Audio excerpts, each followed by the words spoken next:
So I'm just gonna go over what is in this slide. This session will be recorded so people can watch it afterwards, or people that have not registered can go and refer to this presentations. Please type in your name, your email, affiliation in the chat so we can contact you as a follow-up. If you're not speaking, please mute yourself. You don't want to introduce noise. After the presentations, we will have a question and answer session. People are monitoring the chat, so you're welcome to ask questions through the chat. And when you do, please state your name and, again, affiliation.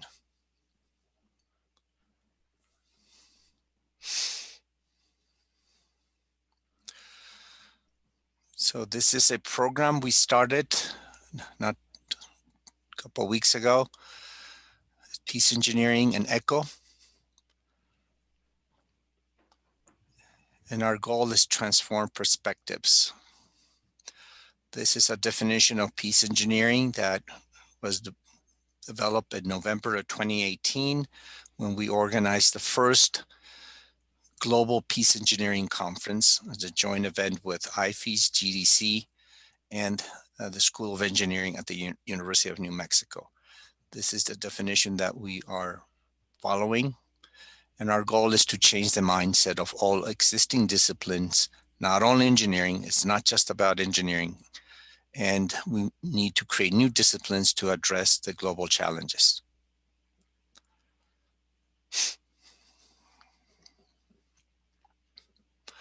So let's get started. I'm going to introduce our very good friend and colleague, Pablo Garcia.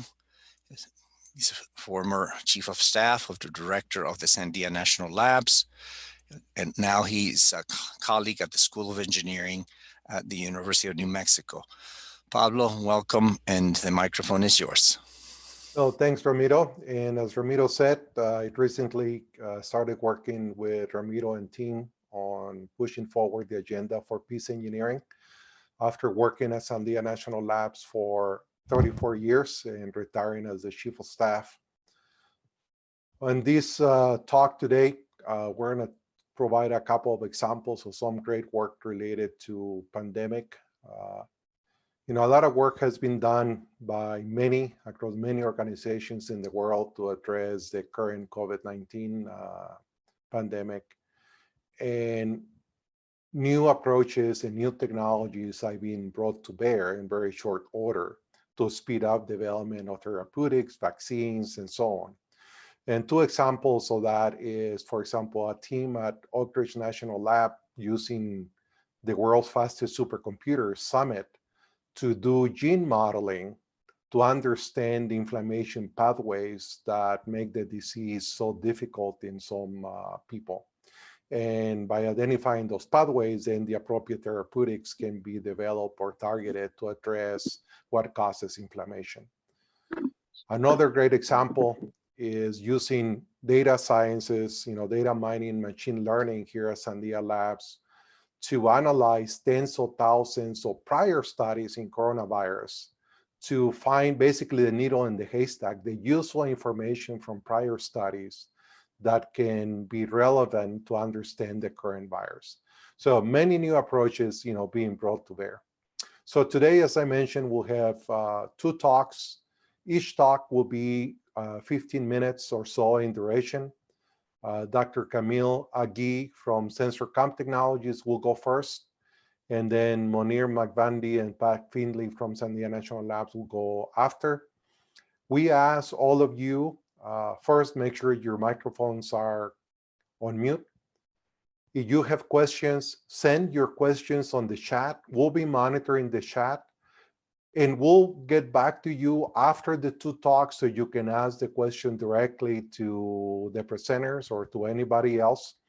So we'll have two 15-minute talks back to back, and then about 30 minutes for Q&A and conversation.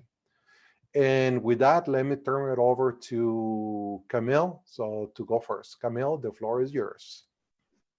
Perfect. Pablo, thank you very much. My name is Kamil Agi. I am the President CEO of SensorComm Technologies.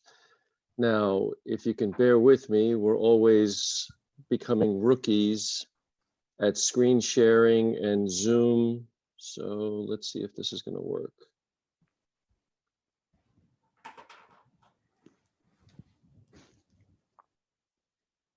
And it's going to be a good day today. Fantastic. Okay. It's a pleasure to be here. It's actually an honor to be here. I wanted to thank Ramiro and Pablo for inviting us to present here.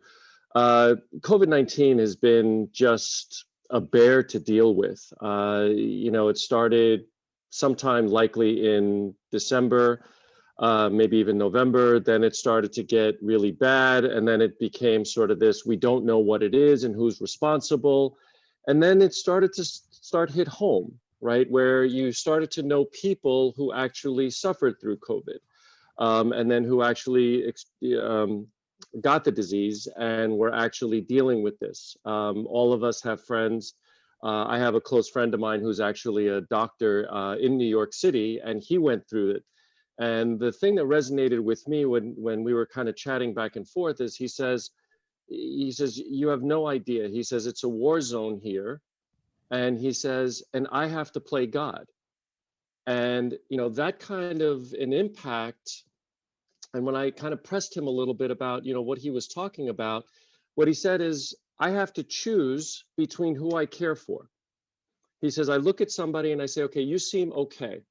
And so what they do is they send that person home because they're limited in resources. So what we did at SensorComm is we tried to take a little bit more of a pragmatic approach in terms of providing sort of a force multiplier, if I may, for this sort of dealing with COVID. And so the way that we approach this is said, you know what, how would we normally do this, right? The idea is we want to keep people out of the hospital system.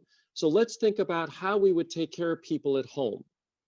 And so there, what we did is we said, okay, well, we could take blood pressure, we could take blood oxygen level, we could do respiration, we can take care of all these things at home.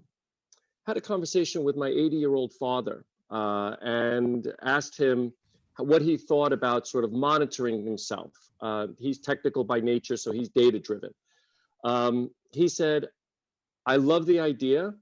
He says, but for me to do 7 or 8 different things in the morning, he says, which one of those devices? Well, Dad, I said, I need you to take care of all of this.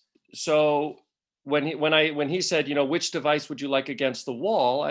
The message was, how do we do this with the least amount of devices with the highest amount of impact? And this is how we landed on temperature monitoring. And so if you look at what they've done with temperature monitoring, right? Fever was a big connection to COVID. And then it became not a connection to COVID. And then it became a connection again to COVID. And so what the trouble was with temperature is that you're taking spot measurements of temperature, which means that at a given particular time, at a given particular location, that's when you are taking the temperature. Turns out the internal temperature of an individual, which I'll show you some data, fluctuates substantially throughout any given day. And so sometimes you have a fever, sometimes you don't. These fluctuations can last literally 10 minutes. And so these are the indicators that we use to determine whether or not somebody is at risk of COVID or frankly, any infection. And then from the signature, we can then determine what kind of infection it is. So when you look at the different things and the different strategies that have worked, right, spot temperature checks are usually high on the list. Masks are arguably useful or mandated depending on where you are in the world. Social distancing, obviously keeping people apart seems to be working. As a matter of fact, if you look at the sports teams, the National Basketball Association, the NBA, created a bubble that worked extremely well in Orlando, where nobody came in or out, but they were able to operate because everybody inside was safe. And so the idea is we want to sort of work that concept of how do we bring people and know that they're safe coming in. So we want to talk about safety in the various markets that we're dealing with. For example, with employers, right? We have a couple of systems rolled out in a few employers. Our main focus now is actually in schools. I have two kids. One is 17. She's a senior in high school. The other one's in 7th grade. He's 12. There's a very big disparity between how they behave to moving from in classroom to online.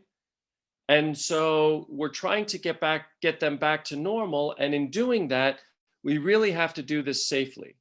And of course, you know, when you looked at the assisted living, that was a big problem. And then now what's happening is people are trying to open their economies back up, and tourism is becoming an issue. So we want to be able to bring people into areas safely. And the question is how do we do that? The way we do that is we use temperature monitored at the wrist. So here's what I wear. And I'm continuously monitoring my temperature. I've been able to get on airplanes. I've been able to drive. We've been out to restaurants. And I'm able to constantly monitor my own behavior in terms of temperature. The way that we've set this up for schools is that we start with acquiring the temperature data. From the data, we're able to extract information. And then from the information, we move to intelligence, right? We want to make a decision here somehow. The big problem in sort of accumulating data health related is the privacy issue. So how do we deal with privacy? Well, privacy, actually, the way we deal with it is that we only take temperature and we take an ID number. The schools provide the students with an ID number and keep their name. So they don't get the temperature, we don't get the name. Each organization is now clean in terms of maintaining health records. So the process works where we're taking temperature. If there's some anomaly in the temperature, what we do is we push the student into second-tier screening. The second-tier screening is done by a qualified healthcare person, so QHCP. And what that person will do will essentially, it's like an urgent care visit. They will have additional data, so SpO2 data, heart rate, and blood pressure. And then they'll be able to determine what the course of action should be for the student. Should the student return back to the classroom? Should the student be placed in isolation? Or should the care be escalated? And so that process that we're developing at schools also works for workplace, assisted living, as well as the other directions that we're going in. So here's some data. This is about 3 months worth of data. And what we've done is essentially, if you look at the fluctuations, you'll see that depending on when you take your temperature, you could conceivably pass every single health check. My favorite part of health checks is when they ask you questions, right? The interview. Have you had a fever? I don't know of anybody that has said, yes, I've had a fever in the last 24 hours. Have you had any symptoms? When you're on a deadline and you have to get to the office, the last thing you're going to do is say, oh yeah, by the way, I've been coughing. So, and plus the kind of symptoms that you have may or may not be relevant. So if I take in a sip of coffee and all of a sudden I start choking, I'm coughing. So is that really considered COVID related?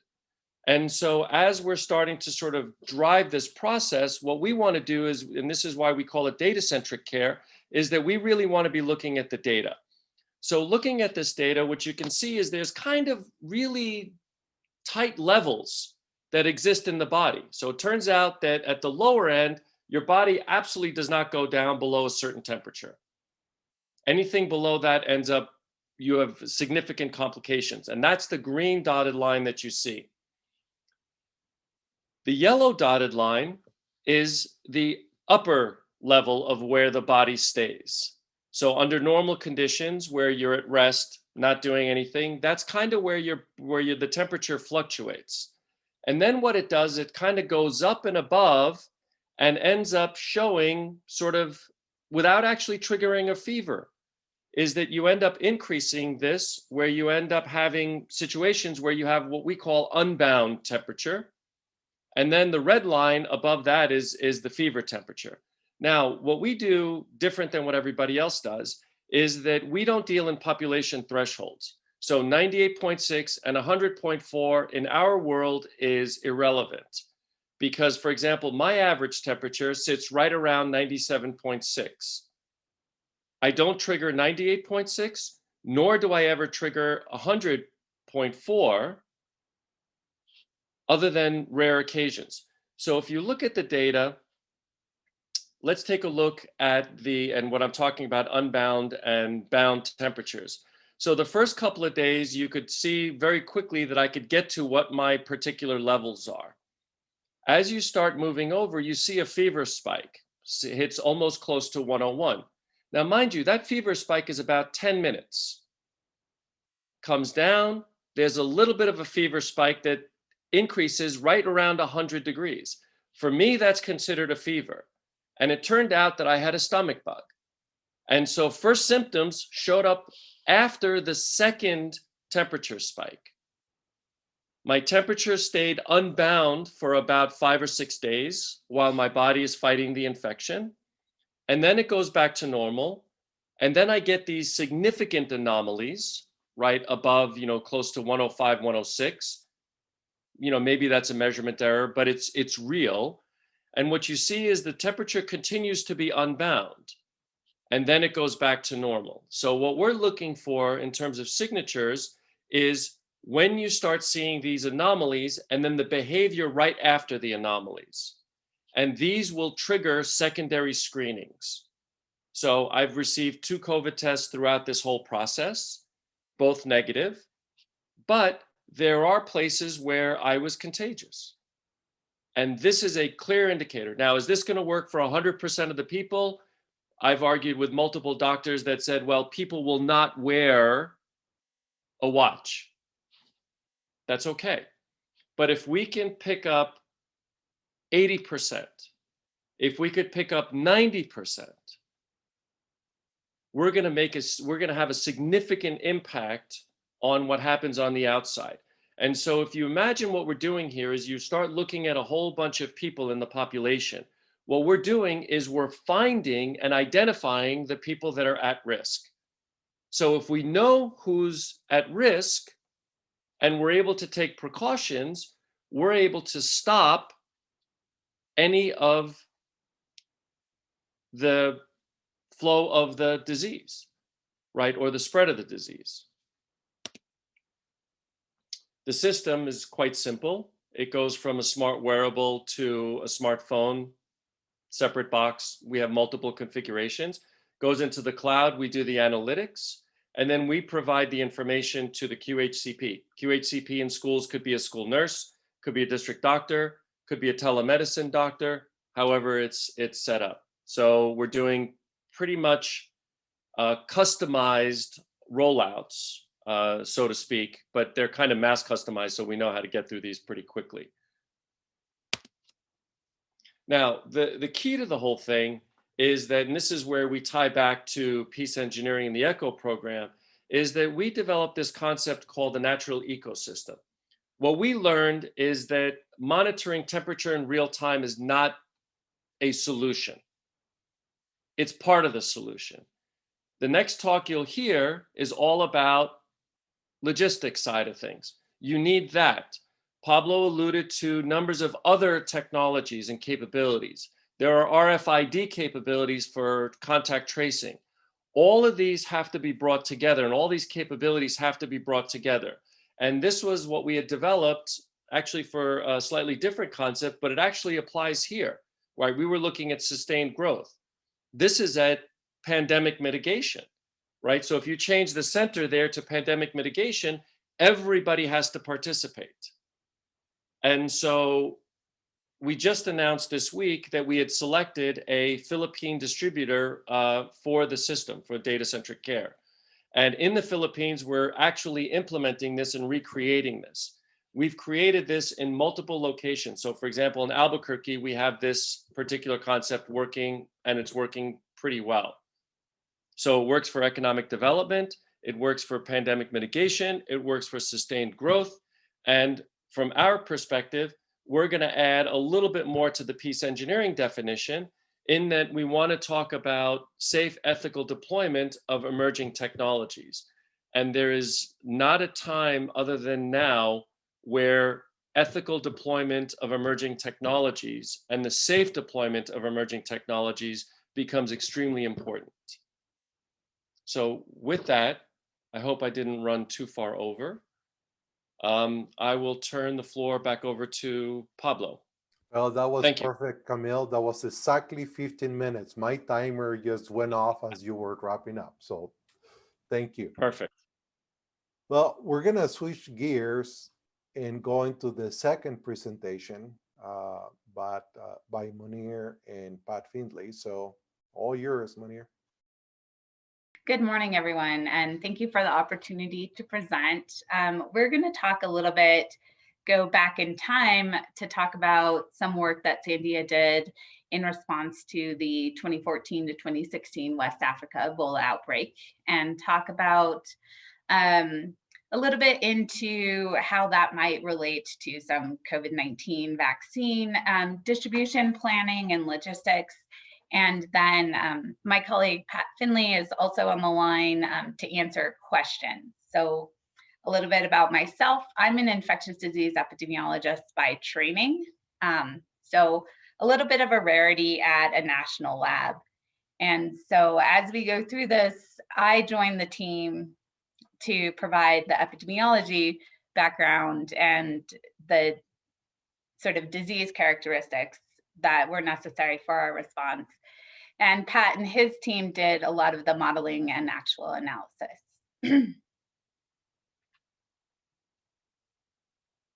Okay, here we go. So in brief, we're going to talk a little bit about how we applied modeling and simulation to the West Africa Ebola response. And then I have one brief slide to go over some of the other engineering challenges that we experienced during our response, and then talk about applications for COVID-19 vaccine distribution.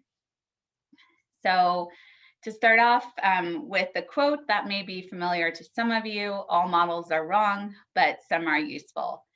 This past summer, the Government Accountability Office released a report that analyzed a number of CDC and the Health and Human Services modeling efforts for outbreak response. One of the things that they summarized was that models and that type of analysis is most helpful here in the early response efforts. And what that does is it helps us with understanding possible courses of action, what interventions may be possible. And so that report is available, and I've referenced it here. So when we consider that report and our response for Liberia specifically, we were tasked on about 6 years ago, exactly today, October 29th of 2014, we were asked by the Defense Threat Reduction Agency to work with some laboratorians in Liberia. And we were engaged just before the peak here. And as I will talk here, what we did was do some network analysis to put together sample transport routes, and as well as scenario analysis to inform the mobile lab deployment and drawdown. So during the Ebola outbreak in Liberia, the United States military provided assistance in Ebola treatment unit construction, as well as deployed 5 mobile laboratories. And when we got involved, the Army was deciding where exactly should they put these mobile laboratories to provide population coverage. And so one of the problems we sought to answer is, how do we get lab samples to the labs faster? And The reason for that is that the rapid diagnosis was necessary to reduce Ebola transmission. So what we wanted to enable was the case investigation, detection, get the patients or the suspect patients into supportive care situations in the Ebola treatment units, as well as provide supportive isolation. So this is things like providing food and cell phone service to their contacts that would enable the contacts to remain in isolation as opposed to have to continue to go out in the community and potentially expose people. There were a couple of factors that were reducing the ability to get samples to the laboratories. One being rough roads. A majority of the country did not have paved roads, so they were dirt roads, dry, large ruts. There's a long distance to travel, and you could only travel during daylight because there isn't a lot of streetlights, and in some cases, cars did not have headlights. So nighttime travel was a little bit dangerous. And all of that combined to have blood samples that would take over 24 hours to reach the laboratory. And so we started our optimization problem with the idea, can we decrease the time to diagnosis? And so our analytical strategy included a couple of different groups. So we had diagnostic lab SMEs. So we had one gentleman who had returned recently from Liberia to give us sort of the on-the-ground truth. We had some folks doing geospatial analysis, optimization modeling, and then we set up a agent-based systems model. So for the geospatial data analysis, this is the foundation that we built our other work on. So you'll see here, this is a paved road that heads up country. But what that road looks like after you get a little bit outside of town was a very large red dirt clay. So our geospatial team went through and actually figured out where is there road versus where is there this mud path, and then where does it turn into a footpath. So that helped with actual realistic distance and time travel optimization. And then looking at the decision support to evaluate where should these mobile laboratories go, with the goal of reducing sample transportation and the lab turnaround time to less than 1 day or 24 hours after the sample was collected. So what is the most optimal location for these additional laboratories that the US Army is providing? So the red zones are spaces that travel was over 8 hours. And so, as I mentioned, or red is travel greater than 48 hours. And as I mentioned, you can't travel at night. So when we start talking travel greater than 48 hours, now we're pitching it to multiple days outside. And so in that analysis, we were able to sort of give them some options. What are the distance? How many hours will it take realistically given the current road conditions? And then what are kind of the closest testing labs in these different situations based on where you might put a laboratory. And then lastly, we set up the agent-based simulation of the treatment process because one thing that, as you all have been living through the COVID-19 outbreak, is it's one great big system. So we have our symptomatic patients in the community. In the case of Ebola, they went to an Ebola treatment unit or a screening unit to have initial blood samples drawn. Those samples needed to be transported to the lab. The sample needed to be tested at the lab. Those test results had to be fed back to the treatment unit. This set here initiated an epi response, which would go out to the community to find more patients. And then supplies were the other key constraint with our laboratories. So everybody who's then living through this past year realizes how important those lab supplies as well as those hospital supplies are in enabling the care and response. And so briefly, some of the other engineering challenges that we needed to overcome. So here's an example of kind of the dirt road. You can sort of see maybe there's a light post right here. The light has not worked in 15 years. There is no power out here. The power lines were cut during a civil war that happened previously, and they had not been restored yet out to this location. So down this path, dense forest, so hopefully you can understand why travel at night is not recommended. During the rainy season, this turns into sort of a large river and makes it very difficult to pass as well. And then a lot of the laboratories were run off of generators because there was no city power. So one of the questions when I showed up was, you're from a Department of Energy lab, so you're here to give us hydroelectric or solar panels, aren't you? And unfortunately, I had to tell them I was there to help with the lab.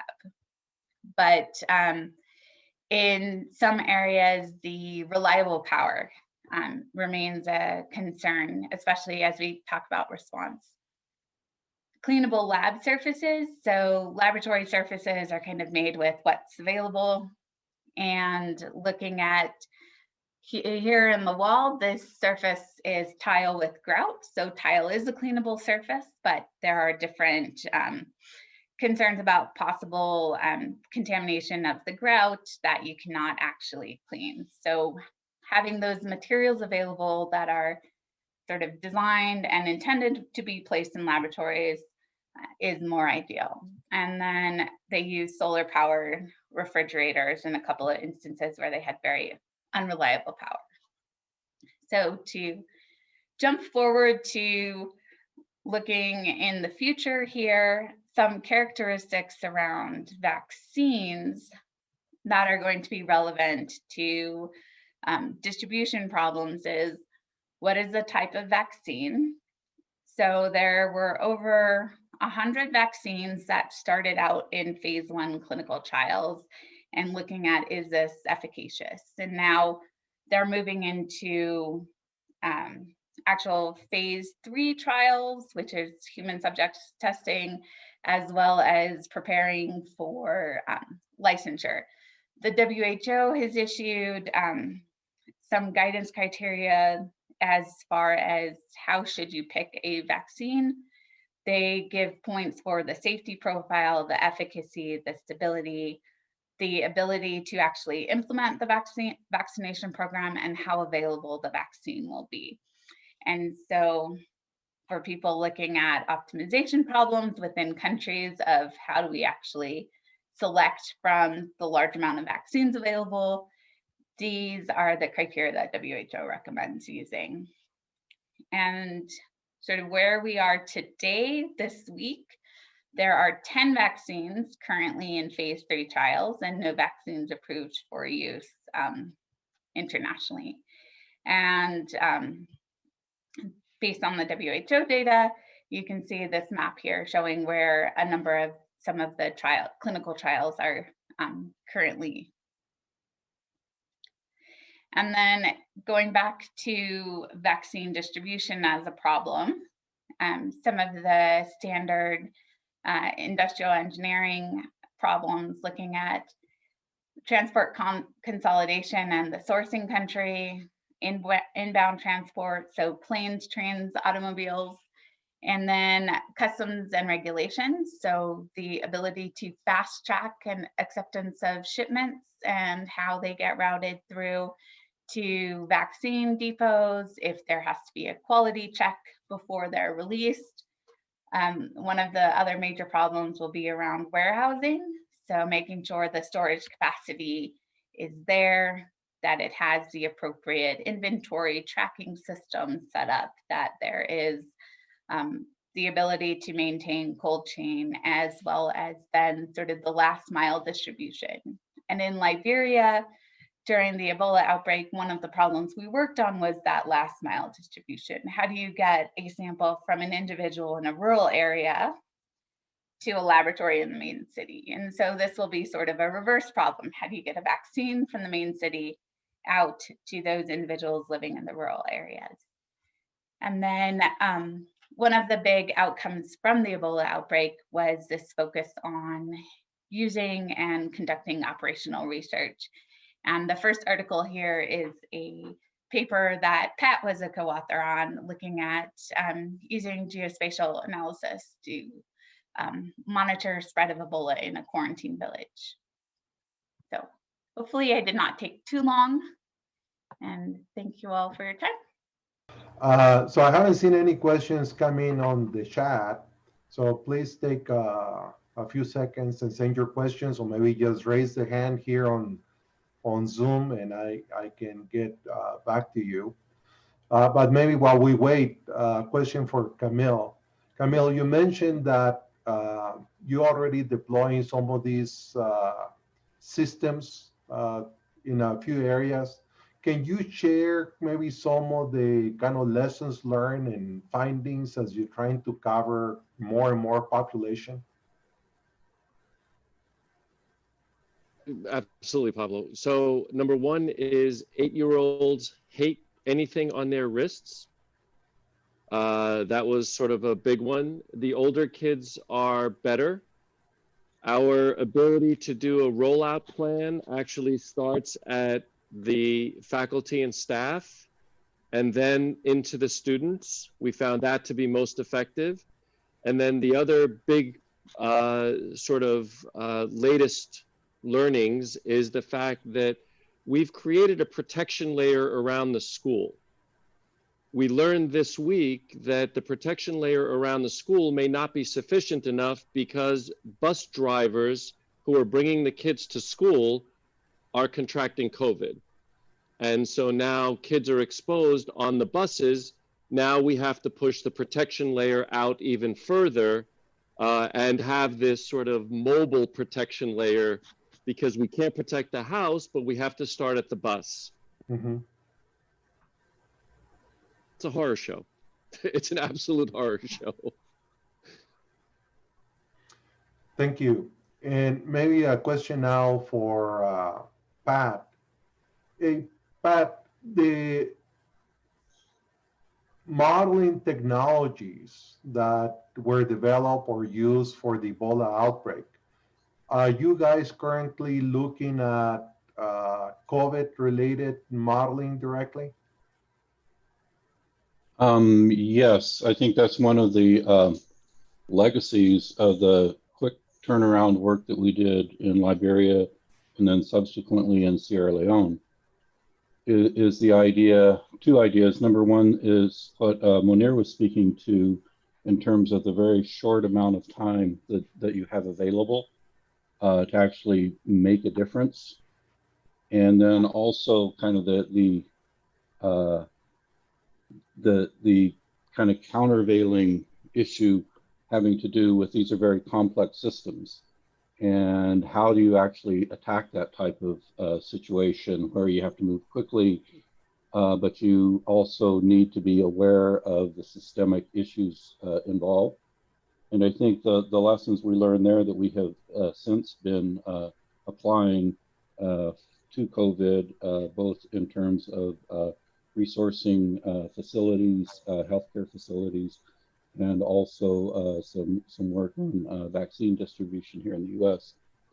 is really kind of, it's very intimidating when you have a very short amount of time and you have a very difficult problem.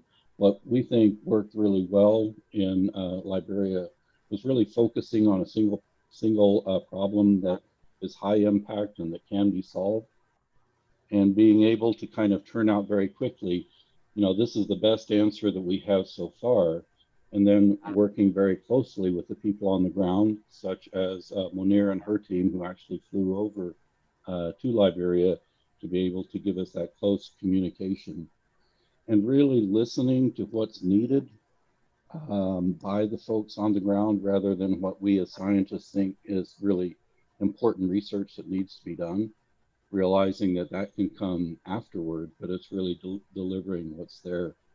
And I think eventually, and I think the other thing that really came from this is, as you are kind of dealing with the Band-Aid situations during one of these outbreaks, you're really developing the knowledge that you need for that systemic understanding. And just to finally get back answering your question, Pablo, yes, we have applied these same principles throughout Southeast Asia and also now in West Africa. And a lot of the work that we did as a laboratory running up through March through August of this year actually did inherit a lot of those design philosophies that we kind of came up with in the heat of the moment in West Africa. Okay, thank you. We do have a question here in the chat for Kamil. Sunil Maharaj, sorry if I didn't pronounce your last name correct. Can you unmute and ask your question to Kamil?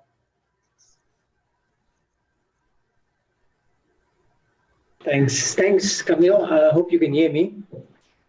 Yes, please.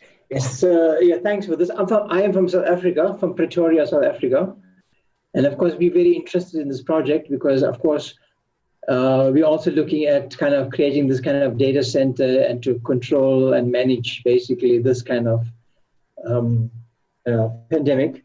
So I have a couple of questions. Is that, first of all, this wristwatch, typically, what would that device cost? Of course, cost, especially in Africa, is always a challenge, as you may know. And then, of course, how does it link up? Do you have Bluetooth or using Wi-Fi so that whenever you're in a particular network, then it links on? Because you could be in areas, for example, in developing countries where there's no access to a network at all the time. And, you know, it may be able to store the data and then upload when it comes in proximity of a network, so to speak. And then, of course, one of the other things is that normally when a person is in contact, it may take 3 or 4 days, depends on what the epidemiologists say, before somebody shows us temperature signs. In the meantime, you could be in contact with many people, and that could be a challenge sometimes to do contact tracing. Would it not be possible to maybe have, like, you know, whilst you're giving temperature on a regular basis, you're also giving coordinates of where the person is so that you can use it later for contact tracing? So without necessarily going back to the person and asking them, can you recall where you went to? And that's always a big problem. They'll never remember 50% of the places they've been to, especially kids, younger people out there. And I know privacy is an issue, but of course one can deal with that in terms of saying that you give a unique ID so the anonymity can be held in some way. And of course they agree that to share the data kind of thing, if and when needed, and of course with permission. And maybe the last question is, how can we look at possibly partnering with yourselves and piloting something like this? And Ramiro knows this in South Africa, possibly. Thank you, sir. The answers to your question are Bluetooth, yes, contact tracing possible, and of course we want to pilot. Let me expand. So the watch is actually Bluetooth connected. So we store some of the information on the watch so that when you go ahead and are able to catch a network, then you can upload, and we do sort of batch processing. We also have a way of doing this not just on a smartphone, but on a, you know, we call it like a micro network, where we can create a local area network, and then when that information is ready to be uploaded, it gets uploaded to the server. Temperature-wise, in terms of contact tracing, we're seeing, before you're actually contagious, we're seeing movement in temperature. So we call them precursors. So we're not overly concerned about contact tracing yet. We think there are better ways to do contact tracing. In other words, you know, for example, using a mobile phone. I mean, penetration of mobile phones or smartphones in South Africa, I'm assuming, is extremely high because it's extremely high everywhere else. So there may be better ways to do this from an application perspective, but absolutely, it is something that we're looking at. The challenge when you start doing contact tracing in sort of a device like ours is the fact that if I have one, but you don't, I have no way of knowing who you are. And so there has to be a full-on penetration of this device. And that's always a challenge, right? Because our expectation is that, you know, we may not sell 100 million of these units. As much as we'd like to, we may not. And so there may be other ways to implement other technologies to create an entire system. As for partnering with you guys, absolutely. We're very interested. We would love to do it. And we just have to figure out the logistics. We'd love to set up a natural ecosystem down there as well, so that it becomes an economic development engine for you guys.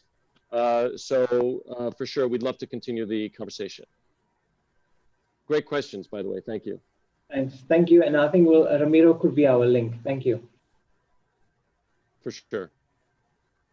Okay, going to Bernard. Bernard, you wanted to make some comments.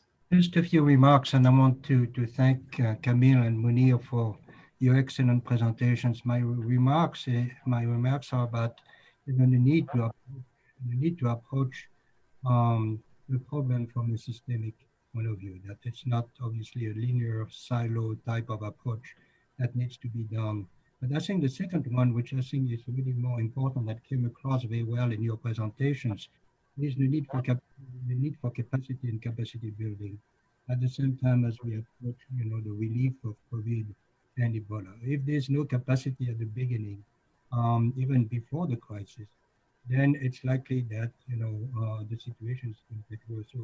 So how do we create that capacity? And when we talk about capacity in your presentations, we're talking about institutional capacity, of course. If there's a lack of governance, no rule of law already to start with, it's going to be very difficult to implement anything. But also, financial capacity and technical capacity and environmental capacity and the social capacity, which is, the sense of community there. This was just a remark about the importance of capacity building in your work. If there's no road, there's no way you can bring, even if you have the best, essentially, solution to COVID or Ebola. You're not going to bring that vaccine to wherever you want it to bring, unless you use drones or things like that, which could be interesting technology. If you have no water, if you have no energy, if you have no transportation system there. So again, I think I really want to emphasize the importance of capacity. Both presentations really emphasize the importance of capacity building in parallel with the need to address COVID and Ebola.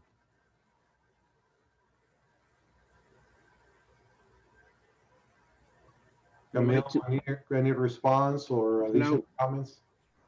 Pablo, can you hear me? Yes. Okay. Yes, I would like to echo what Bernard just said, and that is the role of this program that we just created, Peace Engineering ECHO. We want to build capacity. We are talking to the African deans. They picked 3 major thrusts for Africa. One is on telecommunications and energy. We need to move forward, and again, building capacity is very important. The second one is, it's exactly what the 2 presentations were presented today on Kamil's, the wearables, data-centric, and also Sandia, the logistics. How do you come up with the logistics to move the vaccines? How can you sense? How can you use geospatial data to come up with mappings? So that is a project also that's being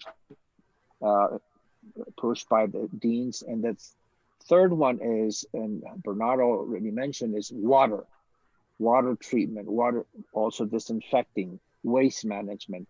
So we have 3 thrusts with the African engineering deans. And what is key, again, is we need to build the capacity, and not only in these areas, but finance, security, et cetera, et cetera. So I just want to echo what the Peace Engineering ECHO project is all about. Thank you. Okay.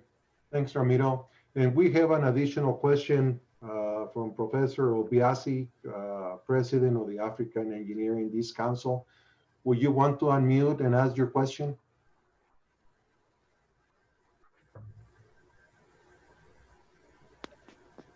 Yes, thank you very much.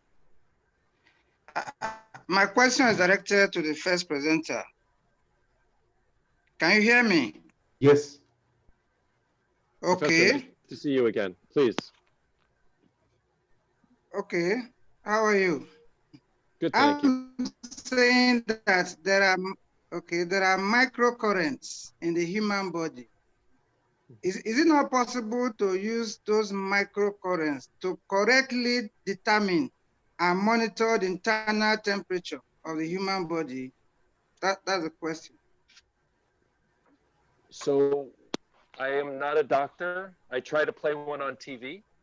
My answer to you is correctly determine is probably true. We believe in the microcurrents. We think that's a possibility, but there is no one fail-safe way of doing it. You know, we're looking at skin temperature and trying to pick up body temperature. You know that there's a difference between forehead, armpit, wrist, and oral. There are different ways of measuring core temperatures. What we're looking for is relative measurements. So using microcurrents, absolutely. You know, using skin temperature, because when you start looking for absolutes, then you have all sorts of increased complexity. So we're looking for relative measurements and then the behavior across the relative measurements. Beautiful. Thank you. Great question. Do we have any additional questions from anybody? An opportunity, maybe from our African colleagues, anything else you would like to add or ask? Yeah, I'd like to. This is Greg Wilson with the technical mentor for the ECHO program. Go ahead, Greg.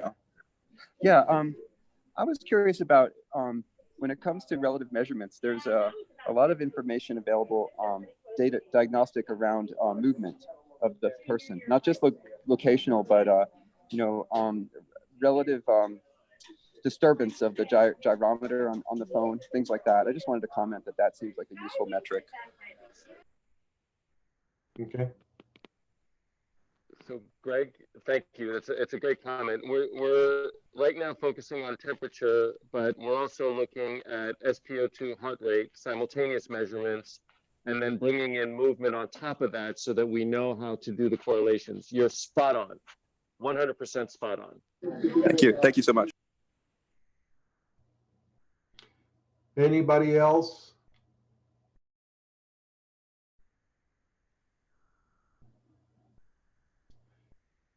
So, you know, today a lot of attention is being given to, you know, how we contain the spread of the virus and the measures to quarantine people and doing contact tracing while research institutions are developing vaccines. And Monear showed us, you know, from hundreds of vaccines being developed, only a few are going to make it through all the hurdles of showing efficacy and regulatory approvals and so on. But then we had to distribute that vaccine to billions and billions of people, both in cities and urban centers, all the way to rural areas and very remote areas.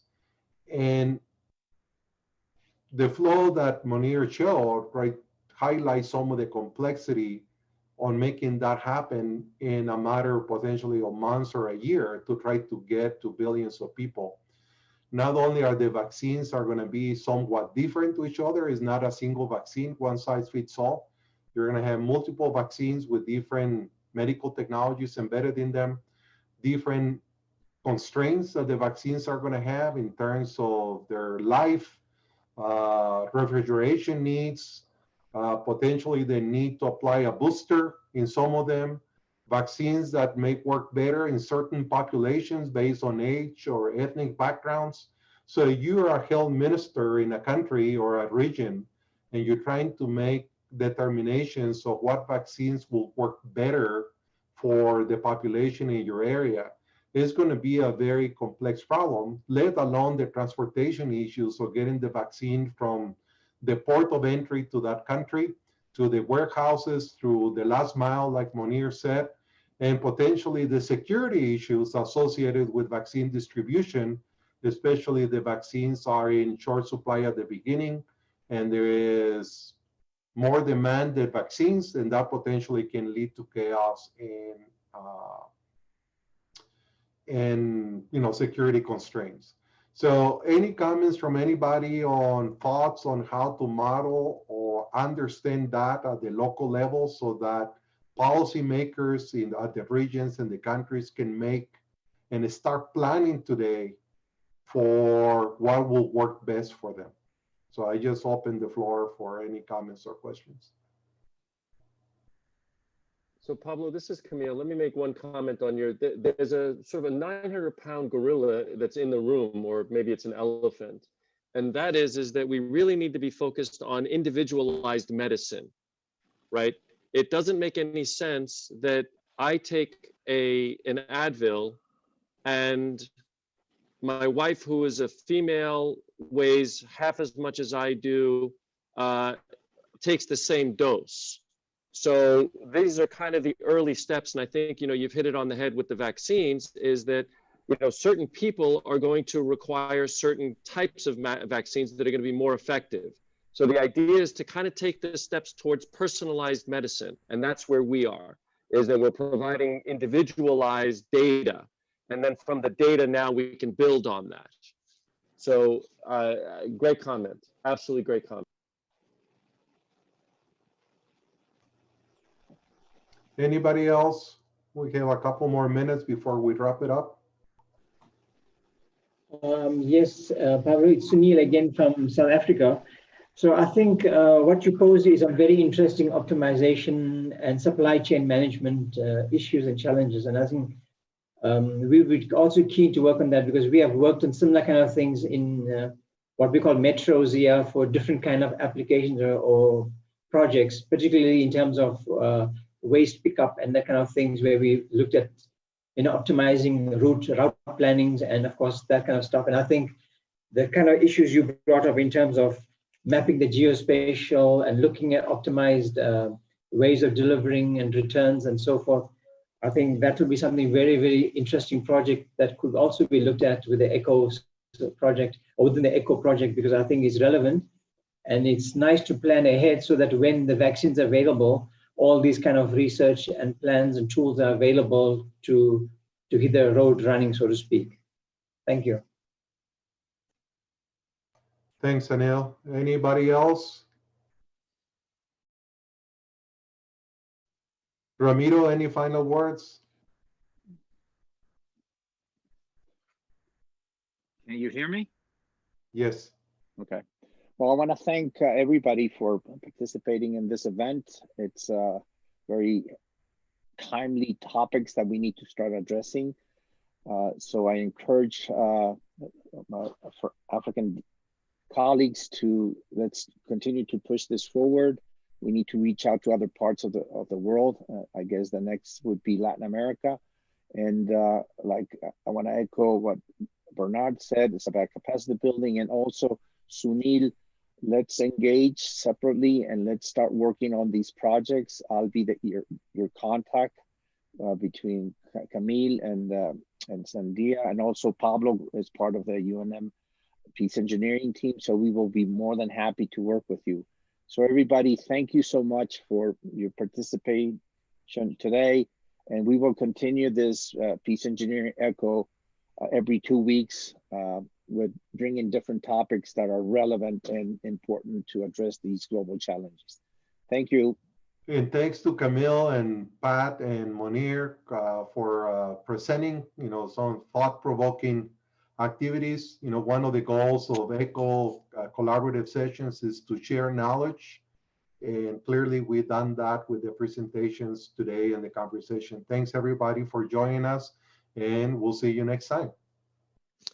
Thank you, Pablo. And thanks to the ECHO team. Thanks, bye-bye. Thanks, bye now. Having us.